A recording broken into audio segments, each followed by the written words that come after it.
Discover the world के मुअज़्ज़िज़ दोस्तों, अस्सलाम वालेकुम। दोस्तों, पठान को अफगान कहते हैं। अफगान इसलिए कहते हैं कि अफगान हजरत सुलेमान अलैहिस्सलाम के एक बेटे का नाम था और उनको जिनात की जुबान से प्यार हो गया था। तो उन्होंने अपने वालिद हजरत सुलेमान अलैहिस्सलाम से कहा कि आप जिनात को कहिए कि मुझे अपनी जुबान सिखाएं। सुलेमान अलैहिस्सलाम ने अपने बेटे की दरखास्त कबूल की और जिनात को हुक्म दिया कि अफगान को जिनात की जुबान सिखाई जाए। वो जुबान बाद में पख्तून के नाम से पहचानी गई। पठान की असलियत और कौमियत के बारे में जो दलाइल हैं वो ये कि पठान हजरत इब्राहीम अलैहिस्सलाम की औलाद में से हैं और हजरत इसहाक अलैहिस्सलाम की औलाद है और कौमियत से बनी इसराइल है।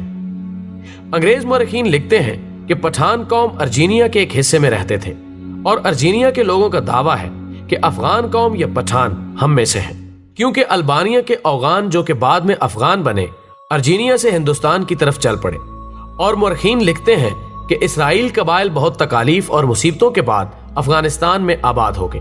जब हजूर अकरम सल्लल्लाहु अलैहि वसल्लम ने इस्लाम की तबलीग शुरू की और लोग जोक दर जोक इस्लाम में दाखिल होने लगे, तो उस वक्त पठान कौम का सरदार जिसका नाम कैस अब्दुल रशीद था, अपने पूरे खानदान के साथ मोहम्मद सल्लल्लाहु अलैहि वसल्लम के हजूर में हाजिर हुआ और मोहम्मद सल्लल्लाहु अलैहि वसल्लम के हाथ पर बैत करके मुसलमान हो गया।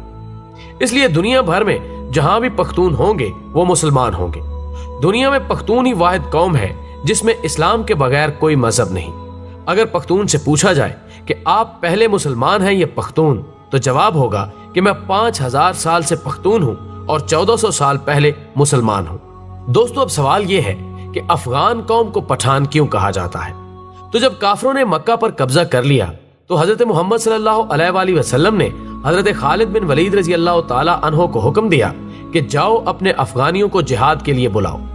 खालिद बिन वलीद रजी अल्लाह ताला अन्हो अफगानिस्तान चले गए और अफगान सरदार कैस अब्दुल रशीद को हजूर सल्लल्लाहु अलैहि वसल्लम का पैगाम इरसाल किया। कैस अब्दुल रशीद की क़यादत में लश्कर मक्का मुकरमा की तरफ रवाना हुआ। शाम को सहाबा कराम ने हजूर अकरम सल्लल्लाहु अलैहि वसल्लम को खुशखबरी सुनाई कि अफगानी लश्कर ने आते ही काफिरों का कत्लेआम शुरू कर दिया और तमाम काफिरों का खात्मा कर दिया और मक्का मुकरमा को अफगानियों ने फतह कर लिया। तो उसी लम्हे हजूर अकरम सल्लल्लाहु अलैहि वसल्लम की जुबान पर ये अल्फाज आए, बतान।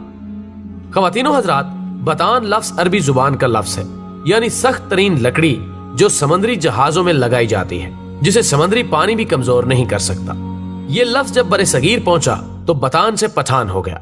और अगर इनकी तारीख का तकाबुली जायजा लिया जाए तो फारसी में पश्तून, मुकामी जुबान में पख्तून और उर्दू में पठान, ये कौम दुनिया भर में फैली हुई एक गैरतमंद कौम के तौर पर गर्दानी जाती है, जिनमें अफगानिस्तान, पाकिस्तान और भारत अव्वल नंबर पर है। दुनिया में पश्तून अपनी वफा और गैरत के नाम से जाने जाते हैं। लफ्ज पश्तून का मतलब होता है गैरत व वफा वाला और अपनी इज्जत और दीन पर मर मिटने वाला।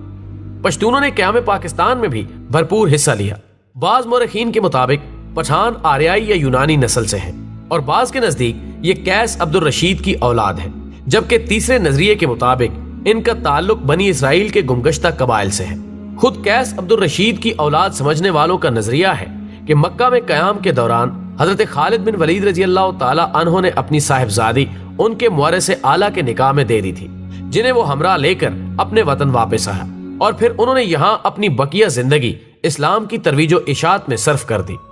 इसी तरह कैस अब्दुल रशीद की औलाद पठान कहलाती है, जबकि यह भी कहा जाता है कि खुद कैस अब्दुल रशीद का ताल्लुक भी बनी इसराइल के बादशाह साउल यानी हजरत तालूत के 37वें पुश्त से था। इस तरह आखिरी दोनों नजरियात की रोशनी में इनका ताल्लुक बनी इसराइल से ही बनता है। नाज़रीन इकराम, सबसे बड़ी अजूबा खेज बात यह है कि इनमें यूसुफ ज़ई, यूसुफ के बेटे, दाऊद खेल, दाऊद के बेटे, मूसा खेल, मूसा के बेटे और सुलेमान खेल, सुलेमान के बेटे समझे जाते हैं, लेकिन इसकी तस्दीक करना बहुत मुश्किल है। अफगानों या पठानों के कई औसाफ अरबों से मिलते जुलते हैं। अरब कौम मेहमान नवाज, बहादुर और अहले कलम होने के साथ साथ दूसरी कौमों से इतनी जल्दी मरूब नहीं होती थी। इन चंद औसाफ के अलावा कोई और वस्फ अरबों के अंदर जमाना जहलियत में नजर नहीं आता। हैरत की बात यह है कि यही चंद औसाफ अफगान या पठान कौम में भी इसी शिद्दत के साथ पाए जाते हैं, जबकि इनकी बेशतर चीजें यहूदियों से भी मिलती जुलती हैं। नस्ली तौर पर दोनों अपने आप को दुनिया की बेहतरीन कौम तस्वर करते हैं। मजहबी तौर पर सख्त हैं और सर पर टोपी रखने का रुझान भी आम है, जबकि इसके अलावा भी कई रस्म रवाज मुश्तरक हैं। जहन में रहे कि पश्तूनों का यहूदियुल नस्ल से होना काबिल फख्र बात है, ना कि मुअज्जब तौहीन, क्योंकि यहूदियुल नस्ल होना तो शायद तब उस कौम के लिए तौहीन का मुअज्जब होता जब वो सैयदुल अंबिया हजरत मोहम्मद सल्लल्लाहु अलैहि वसल्लम पर ईमान ना लाते। ये तो उनकी गैरत की बुलंदी और ईमान की अजमत का निशान है कि यहूदियुल नस्ल होते हुए भी नबी आखिरुज़्ज़मां सल्लल्लाहु अलैहि वसल्लम पर ईमान ले आए, क्योंकि ये वही आखिरी नबी हैं जिनके औसाफ तौरात और इंजील में मज़कूर हैं और जिनकी वजह से ही अहले किताब आप सल्लल्लाहु अलैहि वसल्लम के एक निजात दहिंदा के तौर पर भी मुंतज़िर थे। लेकिन बाद में उन्होंने महज इस जलन और हसद की वजह से हजरत मोहम्मद मुस्तफ़ा सल्लल्लाहु अलैहि वसल्लम की नबूवत का इनकार किया कि उनका ताल्लुक बनी इसराइल से नहीं था। बनी इसराइल की तरफ से आप सल्लल्लाहु अलैहि वसल्लम की नबूवत का ये इनकार दलाइल पर नहीं बल्कि नस्ली मुनाफरत और हसद और अनाद पर मबनी था।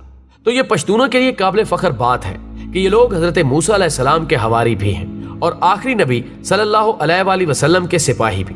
नाज़रीन, वीडियो पसंद आने की सूरत में इसे ज्यादा से ज्यादा लाइक करके हमारी हौसला अफजाई करें और वीडियो को फेसबुक और व्हाट्सएप पर शेयर करने में हमारा साथ दें।